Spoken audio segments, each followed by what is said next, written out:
So in our next section, we will explore how philanthropy can leverage the tools of data to create smarter and more impactful solutions for India's most pressing challenges. Let's hear some of the brightest minds and their ideas on how systemic change can be done. So in this session, we have Neera Nandi. And for our next panel, let me invite you, Neera Nandi on stage, who's going to moderate the panel. And along with her, we have Perry Hewitt, we have Anurag Banerjee, Sid Ravinutala, and Nitish Cheniwar. Requesting all of you all to please take stage.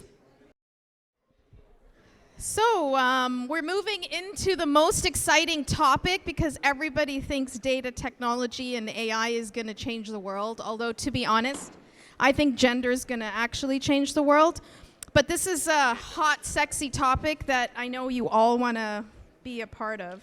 I tried to distribute ourselves on stage. I am the moderator in a weird spot, but I thought we would do like, we identify as boy, girl, boy, girl.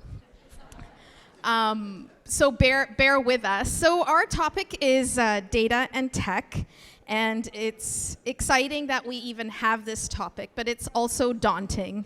I think we all pretend that we know what all of this means and what all we need to do, but I think coming from India and being in India, one cannot underestimate the challenge of really bringing this kind of infrastructure and approach to the philanthropy sector, to the development sector. But it feels very exciting because when you think about India, you think about Aadhaar, you think about the digital payment infrastructure. It is phenomenal. I mean, revolutionized the country, but I think a real example for the rest of the world. What we really want to touch on is, can we look on that side, if there are sides, and what do we see happening in the development sector? I have a whole group of us here to be able to give different perspectives. Perry, I'm going to start with you. I know that we have been influenced at Dasra very much by data.org. I love the name itself, data.org. It feels very relevant. But if you can just share a little bit about the organization, but also sort of what are you seeing in the sector? Great. First of all, how about now? Better? So I want to talk, first I'm thrilled. Thank you to Dasra and Indiaspora for putting together this event. It's terrific. It really reifies my love affair with India, which started actually when I was a girl through not this beautiful ancient culture and traditions and families that go back 1,400 years, but through sports, because my father was a member of the US field hockey team in the 1960s. And let me tell you, there were 2 white guys on the team and they were both terrible. So I grew up with Indian men in my house, bringing sweets, and really convincing me about the primacy of Indian culture and how it was going to influence the US. I got an early sneak peek. I work with data.org. We're a platform for partnerships to build the field of data and AI for social impact. We are passionate about the opportunities in capacity development, both on the demand side and the supply side. We need to build out the supply of purpose-driven data practitioners and build some demand in the social sector for them, and also for the power of challenges. And we were lucky enough to partner with Dasra on a challenge this year, the AI to Accelerate Inclusion Challenge. And that's been an area of real focus for us to act as an engine of discovery for some of the great solutions that are coming out. So we see data, technology, and AI as a path toward the future. A young woman here today introduced it to me as a monster, said, how are you tackling the monster of AI? I said, the monster is among us. We're working with it now to bring us all forward. Thank you, Neera. A little more, Perry, about the opportunities you might be seeing. We see a ton of opportunity, particularly for philanthropy to work together more. We see a lot of redundancy, and if philanthropies were better about coming together in terms of the projects they work on, that would be huge. Someone earlier today talked about the importance of risk and big bets. I think there were a lot of like strategic philanthropy comments earlier. I think we really need to think about where's the risk in your portfolio in order to think about the opportunities. And probably the third area, let me think, there are a few different ones we really focus on, is collaboration, and aligning with focus areas.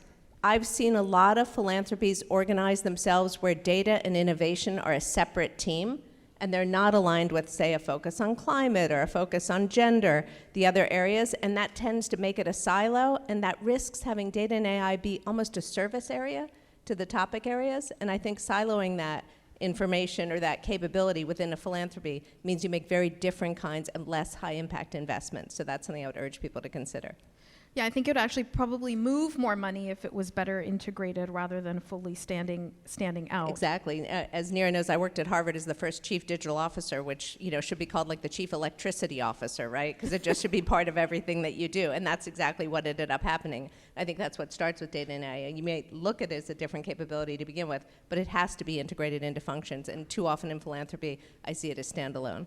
No, thanks, Perry. I'm going to come to you, Anurag. You have a very creative name for your org, quilt.ai, so maybe you can talk a bit about that, but also make it a bit real for how data either links to AI, but maybe more sort of, we just throw that word out for a second, but more around like decision-making or insights. Just how have you seen sort of that evolution? Hi, Quilt AI stitches together information. The name actually was given to us during the last election, and there's a side story on that which I can't repeat on stage.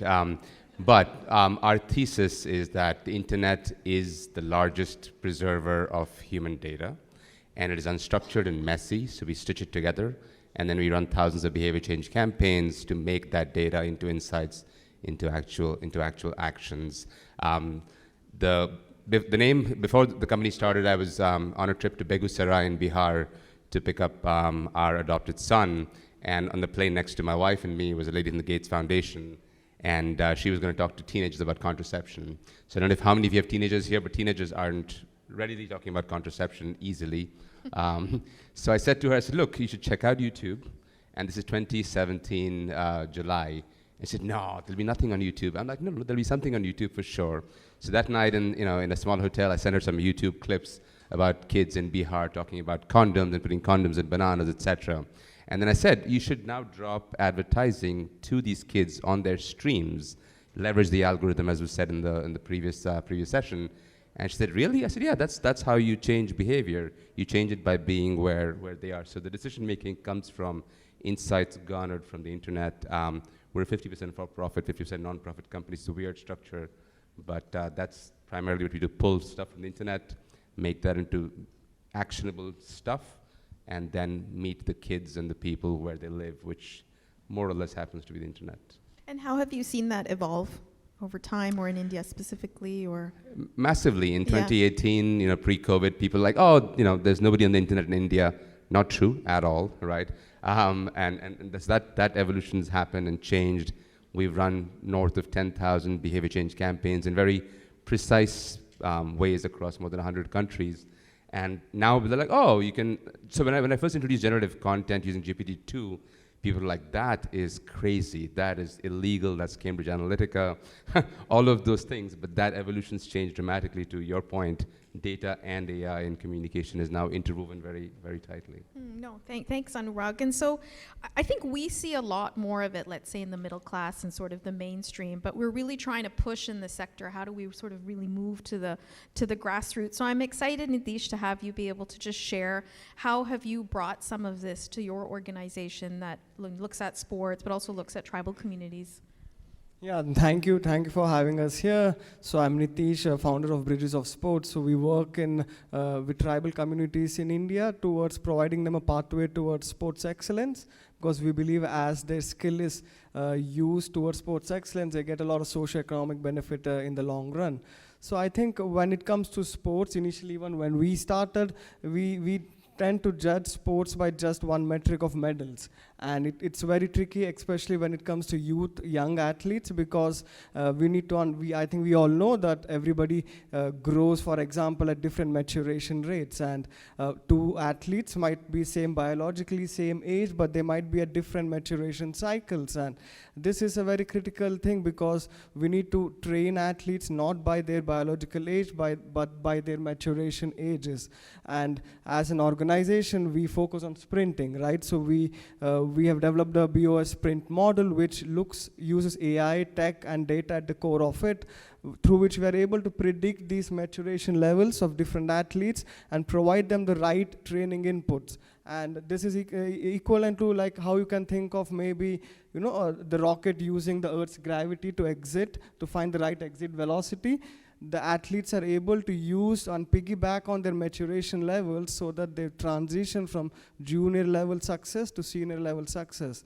And I think I just add one point here is, this is a critical bit here because it's not just training inputs, but it's the nutritional inputs, it's the psychological inputs we need to give these athletes as they move through these different zones. And more than 95 or 97% of our athletes do not transition from junior success to senior success.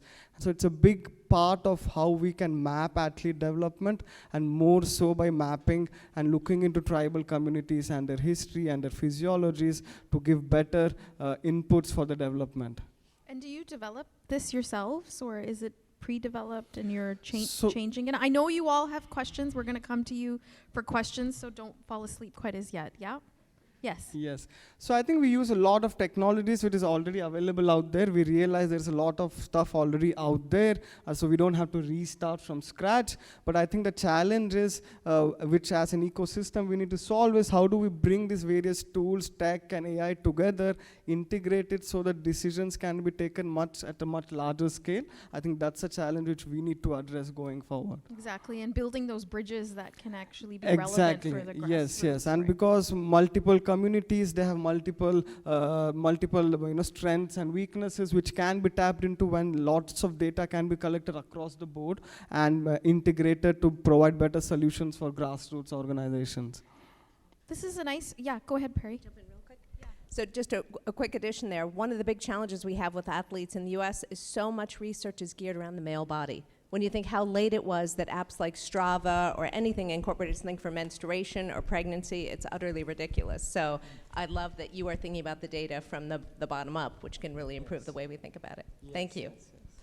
Yeah, and it bridges nicely, Sid. I know at ID Insights that you're probably using quite a lot of tools and things that are hopefully becoming more applicable to the sector. But maybe you can speak a little bit to this challenge and opportunity as you just described, your work. Also, if you can add in there, it's tough to raise money for this kind of work. And, Perry was highlighting that it's sometimes useful to look at it as a horizontal or place it within projects to be able to get that kind of funding. But if you can just sort of highlight what you've seen as well. Yes, thank you. Thank you for having me. So my name is Sid Ravinatala. I'm a chief data scientist at ID Insight. So ID Insight started about 14 years ago, and the goal was to use data and evidence to inform decision makers. So we are a nonprofit, and the founders thought that, look, there's all these rigorous methods that have been used in academia. Now what we need to do is use the same methods, but on the timelines that decision makers need. So not on academic time cycles, but whatever the political cycle is to make decisions. Over the 14 years, the definition of data and decision-making, or evidence and decision-making, has evolved. So I lead the data science team. It started about 5 years ago. And even in the 5 years, what we do has evolved. So one thing I want to talk about is products versus projects. I think it was touched on earlier by my panelists as well. It is great to hear that you're using products that are already out there. I think there are a lot of products that are built by Silicon Valley, but not necessarily fit for the sector that we work in. I think there's still a lot of focus from funders on funding a specific project for a specific organization for the time period or for the stage they are in. I think if we really want to have sustainable impact and we really want to think more, instead of these horizontals, we want to think, instead of these verticals, this is a vertical, instead of verticals, we want to think more horizontally. We want to invest in products that cut across sectors, that cut across organizations. I would love to talk more about that on examples of where that's been done well, but I think if we want to genuinely invest in technology and want to have a sustainable impact, then we need to start switching to this product sort of thinking. A couple other quick points on that is one is innovation. I think in a previous couple of panels, innovation was touched upon. Innovation is how some of these products actually come about. And it's great to see, data.org actually runs these competitions, and there's a lot of investment in this innovation.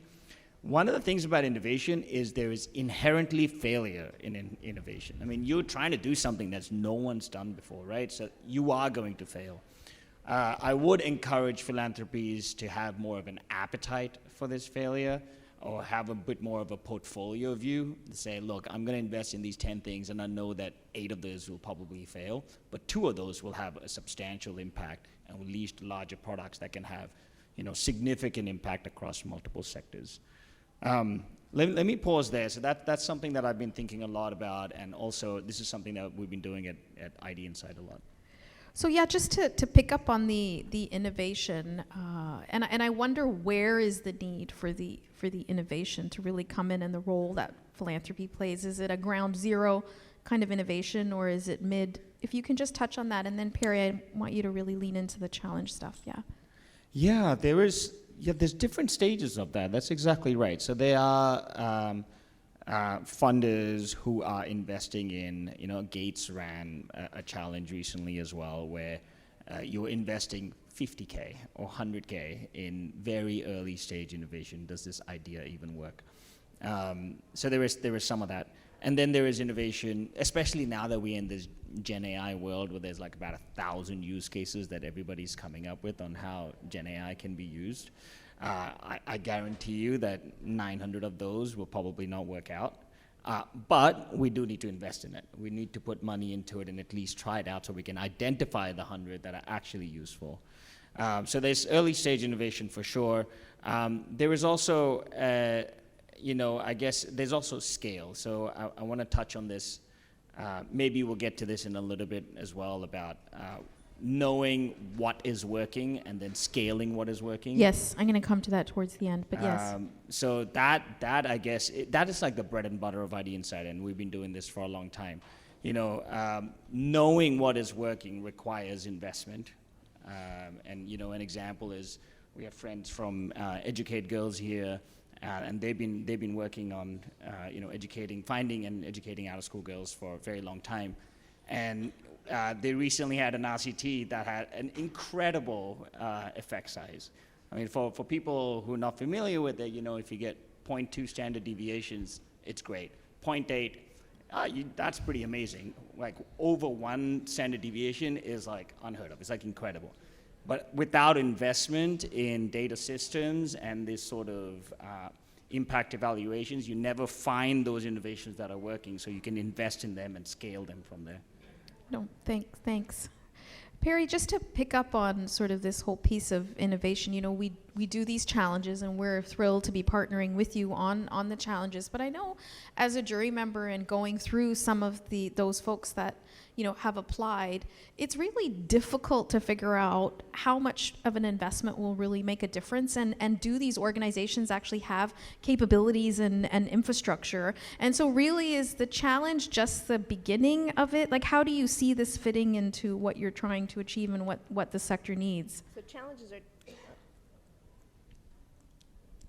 challenges are definitely just one piece of what the sector needs, for sure. We think of challenges as engines of discovery, right? How do you find the exemplars, the use cases, the great ideas? And we work with very large, sometimes very risk-averse corporations who don't love our approach of, we're going to place a couple of big bets on small organizations, and some might not work out. That's not always an easy message to sell. On the other end, when you're working with a really large international entity, they think, what does 100K, 200K do, right? It's just, cost remediation for them. They could find that money somewhere else. So I think coming up with a balance is really important, but to me it's about the exemplars and the ability for, one thing that's, I guess, really surprised us at data.org is how often people come to us and say, we see Dasra doing this amazing work in India. Can we introduce them to our colleagues in Nairobi? Can we do the desire for different sectors, different geographies, and different technical approaches to learn from one another, and challenges make that possible. Where you scale it is capacity, and that's not only the supply side, as I said earlier, you really have to think about the demand side. So I think the combination of those two is really important. I will echo your product point. One of the things that heartened me, I've read 1,100 challenge applications in the last year between Microsoft and MasterCard, more or less. And one of the things that we're starting to see is people building upon existing infrastructure, and I love that. that, right? We need a lot less not invented here and more proudly invented elsewhere in terms of growing the sector. Let's build on what exists, what people know how to use, and refine and develop from there. Thank you. Do you agree with that, Anurag, overall sort of building on top of existing, or a little bit of this project versus products? Have you seen that in your experience at Quilt? Yes, I think there's yes. And can you give us some examples? So it may seem very obvious to all of us here what on earth is a product versus a project versus a horizontal versus innovation early stage. So if you can just give us some specific examples to make it come alive, that'll be helpful too. I think I'm best equipped to answer that, the second part of the question, but for me a project is a non-replicable piece of work without incremental effort, and a product is a replicable piece of work without incremental effort.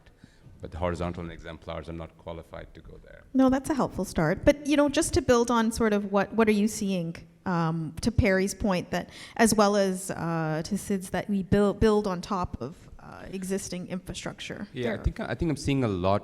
I'm seeing two big movements. One are these mini language models that are being deployed across a GPT or a Gemini or an Azure. So the hyperscalers have built this infrastructure. There are other things that are being taken care of by, so people are building on that instead of building ground up. A lot of data collection has moved also to existing tools quite cleanly. My favorite though is I was at an impact evaluation meeting a few weeks ago with a philanthropist, and their entire staff was taking these like really complex, big, annoying, hairy Excel sheets and dumping them into GPT, analyzing them, taking charts out, and then arguing if that was better than Claude or not. I thought that was phenomenal. No, that's useful. And do you see it changing different with what you're seeing sort of here in the US and what you're seeing in India? And do you see, Today there are more people on LLMs in India than the rest of the world combined, in terms of users and usage. And is that hopeful for you, or like? It's massive, right? Because it is the Tell ultimate. us more. Yes. It is the ultimate jugaad product, right? In that sense, you can pretty much run any use case on an LLM today. How many of you have not signed up for an LLM? How many of you not used GPT?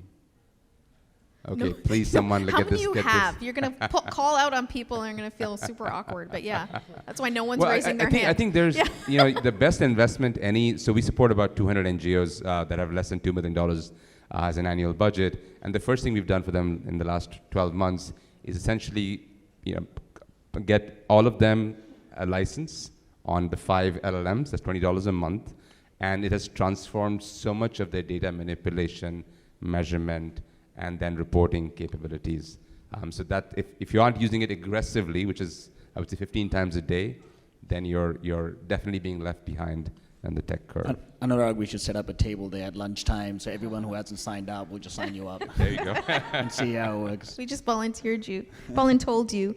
But just to that capacity piece, I think people, obviously all of us are privileged and we can get there. But I think what we're really trying to move towards is how our organizations are at the grassroots, right? Nitish, how are you finding that capacity, actually capabilities to be able to do this? And where are you seeing some of the gaps? I mean, I know data.org and Dasra ourselves invest quite a lot in how do you build capabilities of organizations, leaders, team. But if you can speak a little bit about how you've built that into your organization, it'll help it come alive. So I think first we need to also understand that, data isn't rocket science. It can be used, it can be implemented, whether at grassroots or at scale. So I think we should not be afraid to embrace it. Initially, when we started introducing this, there was a lot of resistance from the team, from the community, from the whole, in general, the ecosystem. But as we started using more data-driven approaches, things became a lot more predictable and easier for us, right? We were able to predict, for example, early achievers versus late bloomers, and how do we provide the right investments, whether it's human investments, whether it's financial investment, whether it's just the time of coaches, nutritionists, physios, or psychologists for every athlete across these different stages of development, right? So we are much more efficient now as an organization, and for a donor, from a donor's perspective or a funder's perspective, the their investments can be much more efficient in this way. And it doesn't take a lot of time to work with a non-profit or any organization for that matter and find that pathway for using data to create better decision making. And I think one thing we should not fall into a trap is what worked for us might not work for a non-profit which is doing hockey. Yeah, we should sit with them and create different types of metrics to analyze and map the athlete development. And on that point, the biggest challenge now is we have worked in a certain demography, certain sort of community. How do we extrapolate our learnings, and how do we, as an ecosystem, collect a lot of data across different demographies, across different ethnicities and communities in India, so that when it comes to sports, for example, how can we create more sports-specific programs for different communities and their physiology, so that we are much more successful as a sporting nation going ahead. And much more relevant for our people. Yes, exactly, because in terms of our makeup and physiologies and genes, we have a lot of potential across many sports. And instead of just going blind, let's do this here or let's do that here, when you take a data-driven approach, you can scale multiple sports suitable for different communities and work on their strengths, and that also gives a lot of socio-economic benefits for the community in the long run.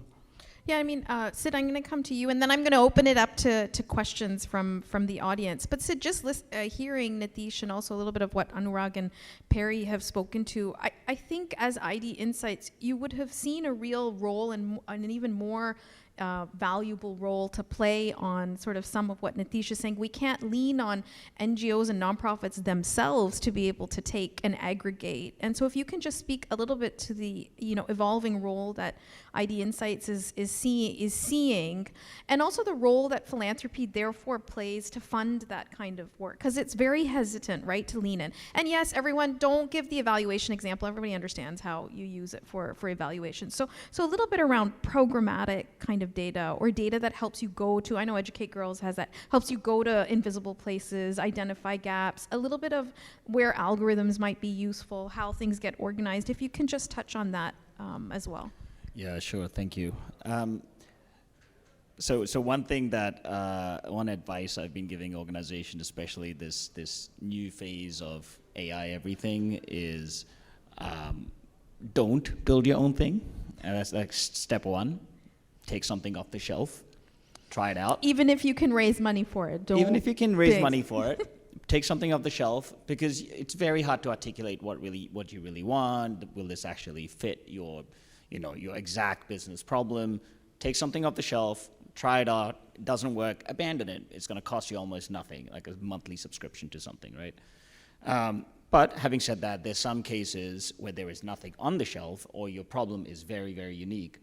And that's where ID Insight comes in. So we do a lot of projects. You mentioned Educate Girls. So like one of the things that they do is use machine learning to find out-of-school girls in India. So instead of going door to door or going to villages and then knocking literally door to door to find where these out-of-school girls are, now you can use existing data sets. There's a lot of surveys that are out there. There's like an old census, but there's new satellite imagery. There's a lot of resources available that you can all use to predict where these out-of-school girls are, and that's kind of led to 2 or 3 times the number of girls they were able to find. So ID Insight Services has, especially in the last couple of years since GPT or ChatGPT, I guess, came out, there's been a huge demand for building these AI use cases, and I'm trying very hard to think of it from a product view, like not building a solution here, and solution here, but thinking about what is the larger arc. One of the things that products lets you do is that the marginal cost of bringing the next organization to use this product is like 10%. It's almost like it's very little. So I think so. We've been doing a lot of there's of course the services. We know there's custom stuff that needs to be done for a certain organization because there's no product out there. The use case is very different, and then investing in what is the larger trend we see. What are the AI tools that we need out there that will be cross-cutting across sectors and organizations? Useful, thank you. I'm going to open it up for questions. Yes.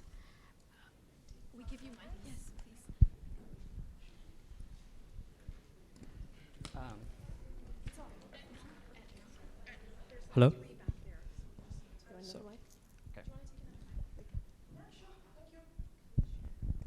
Great conversation. Thank you for this panel. So especially, how many of you know about RMP doctors in rural India? RMP, registered medical practitioners, right? So what I see is that whoever goes to RMP doctors, sometimes they are really good to help the people, but they will give the antibiotics, which might not be needed, right? It may have the long-term impacts. The thing here is the corporate hospitals to the RMP doctors in the rural India, as well as a lot of across the world also, right? Same problem. Where I'm going with my thing is the bigger companies especially may not come up with a solution where self-service home doctor, meaning some preventive care, like Mrs. Nalini or somebody mentioned about diabetics and all that stuff, but I'm coming to the point here. Yeah, I was going to ask that. Yeah. Generative AI, blockchain, and virtual reality. There are 3 technologies combined together. We can create an ecosystem, like philanthropic organizations come forward to that, because corporate don't do that because of the regulations and all that stuff. But is there a role for nonprofits to come together with the value of aggregating with these technologies, is your question? Yes. Okay. So I'm looking for any enthusiasts. Any enthusiasts? Have they seen this?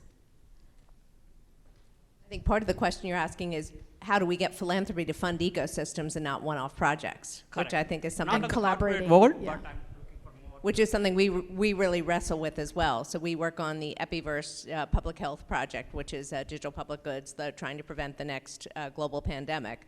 And it's very hard to sell large philanthropies on the value of supporting an entire ecosystem. But I think the way in is most likely through the health practice of one organization. We have a wonderful program in India funded by Wellcome focused on climate and health. It is not doing ecosystem work, it's doing capacity development work, but I think as organizations like Wellcome, like Gates, with large focuses on health is probably the best way in. But just to pick up on that question, I don't know if any of you, Anurag, Nitish, or yourself want to add. We've seen through our work of collaboratives that there is a role to bring data sets together in an aggregate and therefore show our outcomes moving in particular issues, right? Like adolescent girls, when we looked at, there were particular outcomes one could look at, right? Age of child marriage, for age of first pregnancy, keeping them in school, you could keep a track of through, a whole bunch of organizations. But organizations have to be willing to and understand how you share that. Are you seeing any of this beginning to happen or the opportunity there? I'm not seeing it. Have you seen any aggregate? Nothing. No, there's very little data aggregation happening. It's all point solution based, at least in my experience. I don't know if my panelists have seen that. Do you know why? I think It's just, go ahead, please.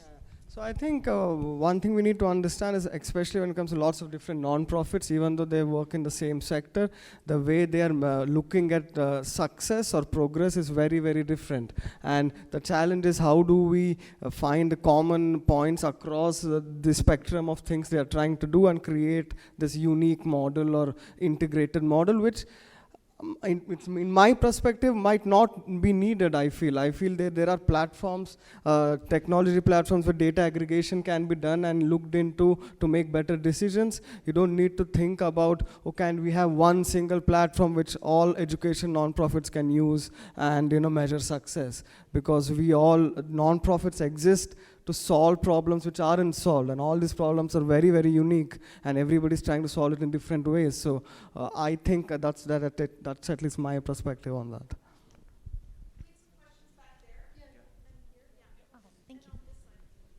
Hi.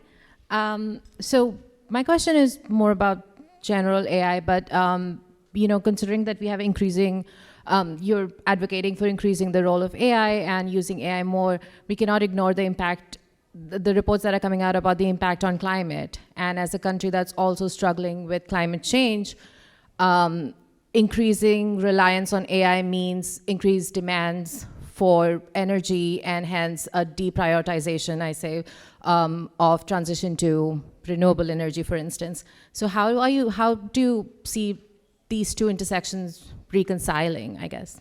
Thank you. I mean, just eat less meat, right? Have much better impact. So it's a bit of a red herring. If you do the math, the data centers are definitely obnoxious, but they're not as obnoxious as flying. They're not as obnoxious as plastic bottles. So in the scale of things, it is growing rapidly, but the impact by itself is next to nothing.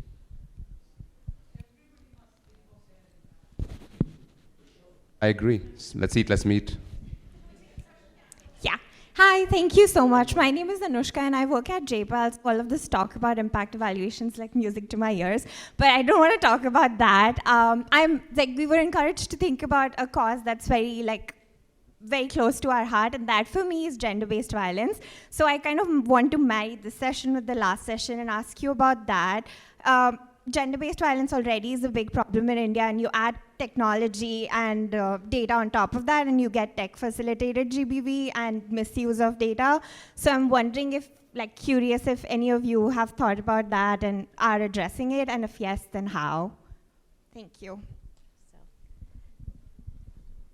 All these issues are intersectional issues, and none more, perhaps, than gender-based violence. When you look at the rise of the climate crisis, refugee camps, so I think, at data.org, we're absolutely funding programs that touch on that, but maybe are not called gender-based violence, but that's where you see the numbers go up. We did launch a campaign called Under Over, which talked about some of the ways women in Uruguay are sort of surfacing issues of gender-based violence, using data, making that data public and visible, and have managed to move the needle across South America. But it's a huge issue, but my number one takeaway is it's 100% intersectional. You take away some of the other big issues around poverty, around climate, and you will not, you will not eradicate it, but you will reduce it.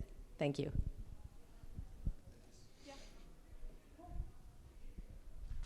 So I just add one thing to that. I feel like bots are terrible for many things. One of the features, I guess, is anonymity that some of these provide. So I was talking to an organization called Same who work in South Africa, and they work with LGBTQI youth in a couple of countries where it's illegal to be gay. And he talks about Jono, the founder, talks about how the fact that it's a bot is a feature, not a bug. It actually allows people to share or have honest conversation or seek help without worrying that there's someone else, there's a human in the loop. I can talk more about why I appreciate that platform a lot. They do a bunch of things to allow people to be safe and anonymous on the platform. But I feel like there's a role that tech and Gen AI can play to create a new, safer channel for reporting, at least, and seeking access. Just really quick, on gender-based violence, there are two big things, right, for the work that we do. One is in interpreting what is that query conversation. So during COVID, as domestic violence was spiraling, did a bunch of work with UN Women on understanding and identifying where search queries were coming from by zip code across 83 countries, and then targeting services, solutions to those at need. And then on communicating this out, the large part of what we do is how do you get communication out that informs and addresses and educates, right? The point about cultural norms being changed. That's a drip feed of sort of slow information, but you can actually tie in search intent around help to communication in that zone quite cleanly. So that allows you to scale services that you couldn't do physically, right? We had a question here, yeah. Yep. Firstly, thanks for a great discussion. In the social sector, is there predictive models being used like in the B2C or B2B world? Because data aggregation is a big challenge, but an individual organization can use the data that they have for 10, 20 years for individuals and predict outcomes and take intervention. So any thoughts on what you're seeing? I think there are some non-profits based in Bangalore, at least where we come from, which work on this area, where they're able to look into the queries of people, say in rural India or even in urban India, who don't have access to better socio-economic opportunities, and able to provide them the support to identify certain schemes, certain social schemes, to get access to better facilities or better opportunities. So there are some organizations who are already doing a very good job actually on this space. Yeah, I can give a couple of examples. So one, I mentioned Educate Girls using predictive models to find out-of-school girls. The other one is Indus Action in India, and they had this, so we worked with them on this, what we call the eligibility engine. So if you can predict what a person, what schemes or what benefits in India a person might be eligible for, you can reach out to them. You can say, you might be eligible for the following 4 schemes, let me help you get enrolled in them. So that's another example of using predictive models.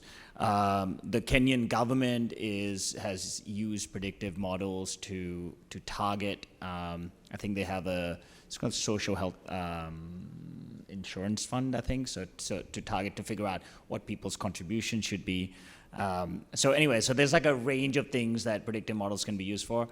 Some good and some dangerous. I think we've learned a lot over time, what is safe and what is not. For those who are interested in this topic, the book just came out called AI Snake Oil. I would highly recommend it. Snake Oil.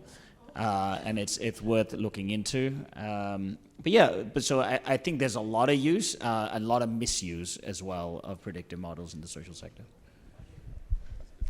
So, you're here. Okay, yeah.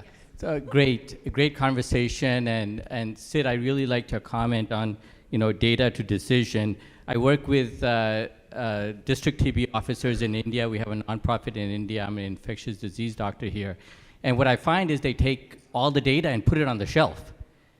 What do you have as a tool or AI project or something? What do you have that our middle-level managers who are also professionals, what can they use readily to take that data into decision? We have an entire course that we teach on that, but it doesn't get through. I'm wondering if AI can help. Thank you for asking that. I did not plant him there, because this is the perfect segue into talking about something that a product that we've been working on. This is exactly right? So we work on data for decision making, and data is locked behind in an SQL database, in some file, on some shelf.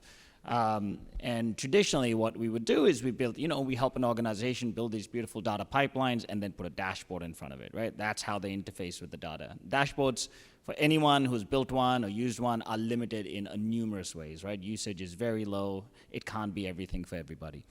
So we recently built a product, we call it Ask a Metric, which lets you ask questions in natural language for anyone in your organization. This is from people, your C-suite, who want to figure out what area you should be expanding to next, to your frontline workers who want to know which household they should visit, to mid-level managers who want to know how many kids got vaccinated in my district. And you can just ask them in natural language, and it does the text to SQL, bunch of guardrails and stuff at the back, and then replies back in natural language. The idea is exactly that. Let's use LLMs to unlock all these data that have been behind all these firewalls of technical knowledge or databases. Yeah. We should collaborate. I have 700 district TB officers who could use that. Great. Love to talk. Lunches right after this panel.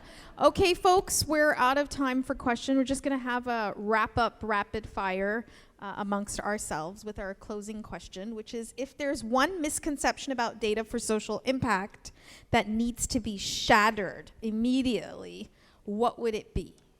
And it's one sentence.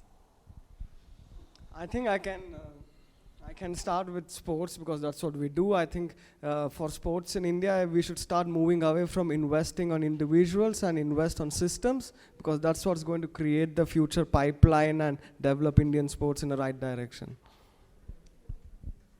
Data is numbers, and numbers, as we know, are wholly impartial. However, that's the biggest misperception, because data for social impact can only be effective when historically marginalized communities, women, people who have been locked out of the ecosystem are part of the system that is collecting, analyzing, and acting on that data.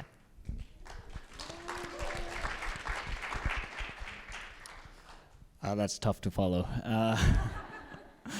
I think this coming as a data scientist, so maybe this carries a different kind of weight. But AI is not going to solve that problem that you think it will. So I think I would encourage people to be more problem-driven and less solution-driven. And so AI is not the answer to everything. The internet has more data on social issues on a daily basis than the last 100 years of data collection manually. So that brings us to a close. Wow, it's so quiet. So yeah, I think the myth I want to shatter is that it's challenging to raise philanthropy for data, tech, and AI. I think we have a next generation of diaspora, of families in India, of CSR that are actually willing to engage if we can just make it sound easier to implement and get done. And so with that, thank you very much for engaging, and I believe we're off to lunch, but I'll wait for my MC people to guide you. Yeah, thank you.